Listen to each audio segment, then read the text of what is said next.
Hey, how you doing? Duff here, and I have another tech review for you.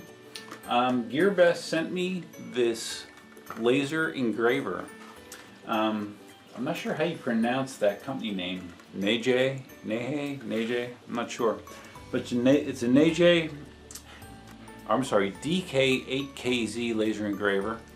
It's a 1,000 milliwatt laser, and as you can see, you may or may not be able to see that right now. I actually have it on, and there's a little purple dot in the middle of it, which is the laser. So I've been messing around with this a little bit. I always thought laser engravers were sort of interesting, so I wanted to take a look at this one. In the box, you get the engraver. There's really no assembly required. You just have to remove the packing material. Nothing really to put together. You get the software. On here, there's a website for the company that produces this. The website is trusfer.com, trusfer.com.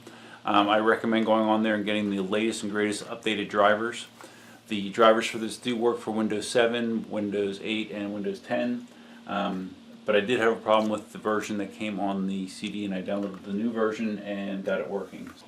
Also in the box you have a manual, and as you can imagine, it's not a very fancy manual, but it tells you what you need to know. One thing backing up, if you do have Windows 7, you're going to have to be installing a .NET framework, which this walks you through the installation process of the software itself. Will also remind you that you need to get the appropriate version of Microsoft.NET. You get like a silicone sticky pad.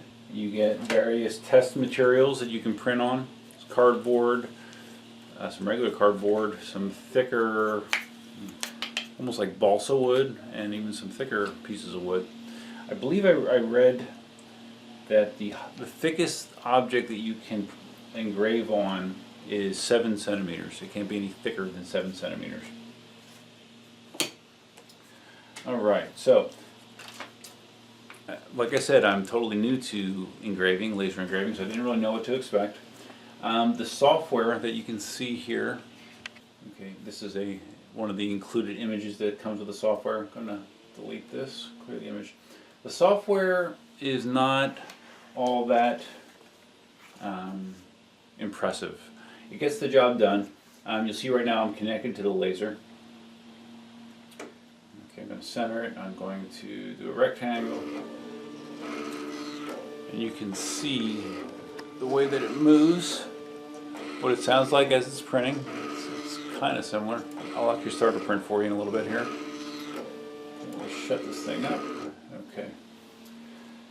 So basically, the way that the software works is once you get the drivers installed and you start it up, you're presented with a screen like this, and you can basically do one of two things. You can import an image, like JPEG images work fine, and you can also insert text.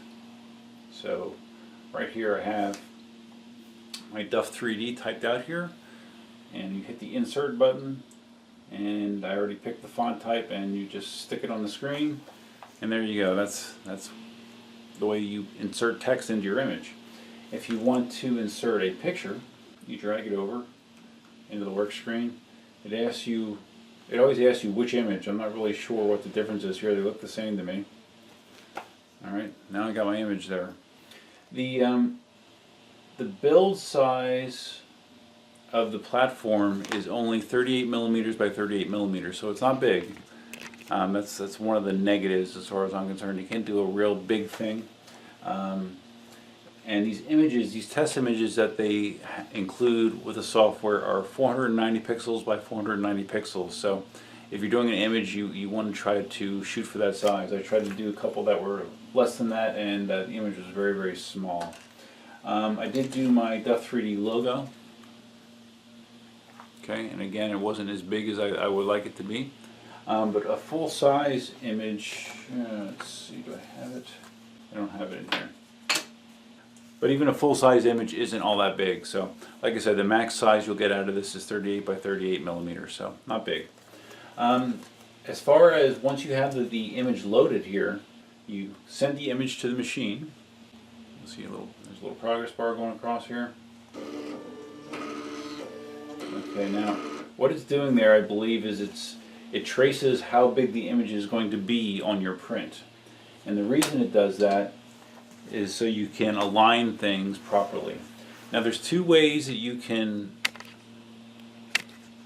put stuff on this platform. One is via rubber band. You see right there, there's two rubber bands. There's a notch here and here, and there's also notches here and here and here and here. So you can align the rubber bands either way, and you can pin stuff down that way. The other option is to use this silicone pad. If you laid it on here, it's very sticky, so if you, let's say you had a phone case or something that you couldn't really rubber band down easily, if you put that pad on the surface, that will hold it still as well. The one thing you do have to keep in mind also when you're using this is that little purple dot, which is the laser, needs to be focused and as small as possible.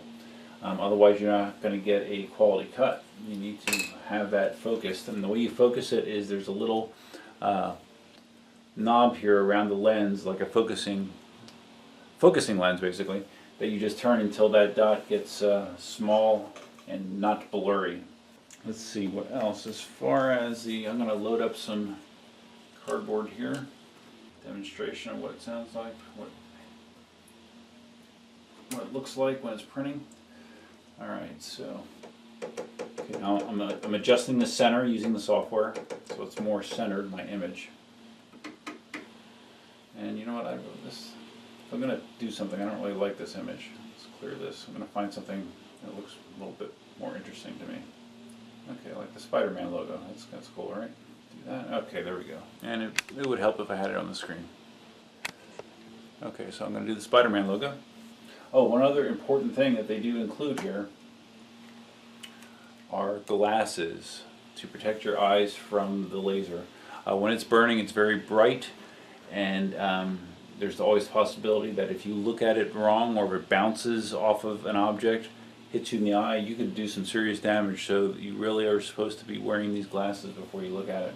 Okay, so now let's just see, am I missing anything else? Oh, well, as far as the surfaces that you can print on, one of the most common questions, it seems, is can I engrave on metal? You know, because people want to like engrave jewelry or something like that.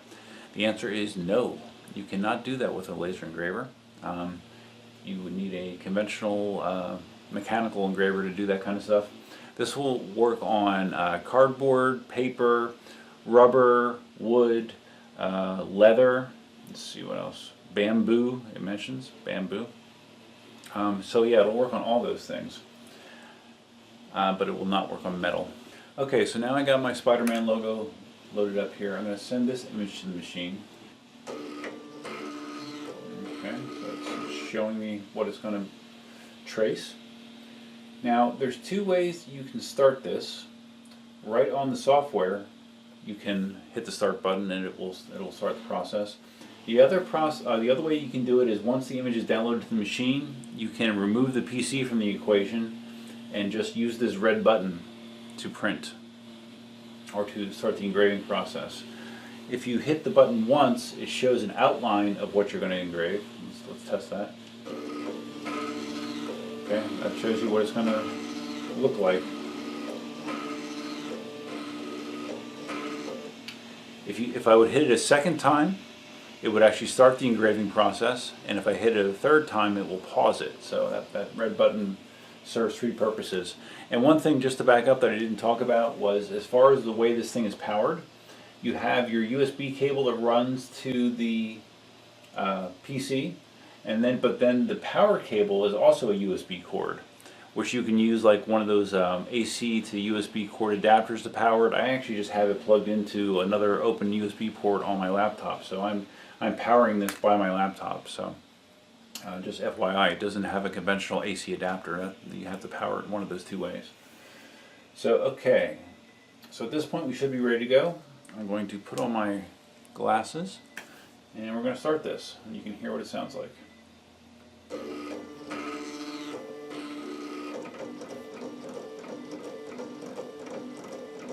Okay, you'll see that what happens is the intensity of the light increases, and it just starts hopping back and forth, burning those spots.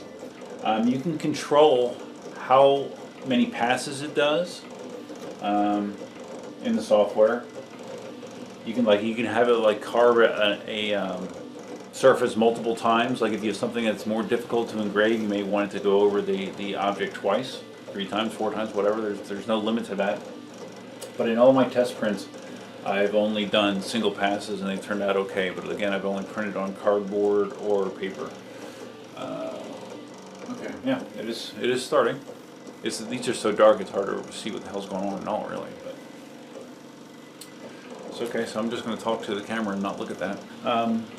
But yeah, that's basically all there is to getting a print going. Now, like I said, I haven't tried to mess around with doing something like a phone case. I've been trying to come up with an idea of something that this would be cool for. Cindy had the idea of using it to like make little tags that she could attach to some of her stuff that she makes. You know, some of the stuff that I 3D print that she paints, or some of the clothing stuff that she works on, or the cameo work. Maybe making labels of that for that, possibly. So yeah, so we're still trying to think about possible uses in that regard, but it is interesting, and it certainly is not an expensive accessory. I think right now I saw on GearBest that this was selling for like $60, something like that. So it's a very cheap little thing to play with, and depending on your needs, it may be just what you need. There are a lot of good reviews on it, and it's certainly interesting. Not as interesting as 3D printing, but as far as the quality of the unit, I haven't had any problems. Seems to work fine.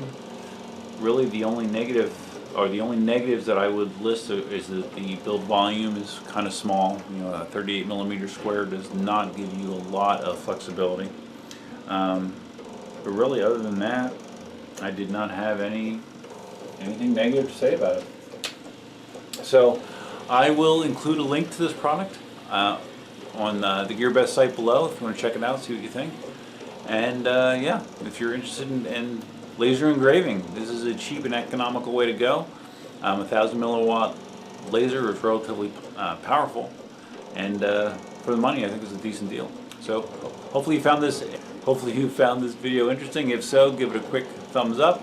If you're new to the channel, please subscribe, and feel free to leave a comment below. I'm always eager to hear feedback, improvements, suggestions, whatever. It's all good. So until next time, Duffman out. I'm not sure if you can see from this angle, but like as it's printing the design, it crawls down the page. Anything in red is printed, and the black is unprinted. So as you can tell, it goes pretty fast.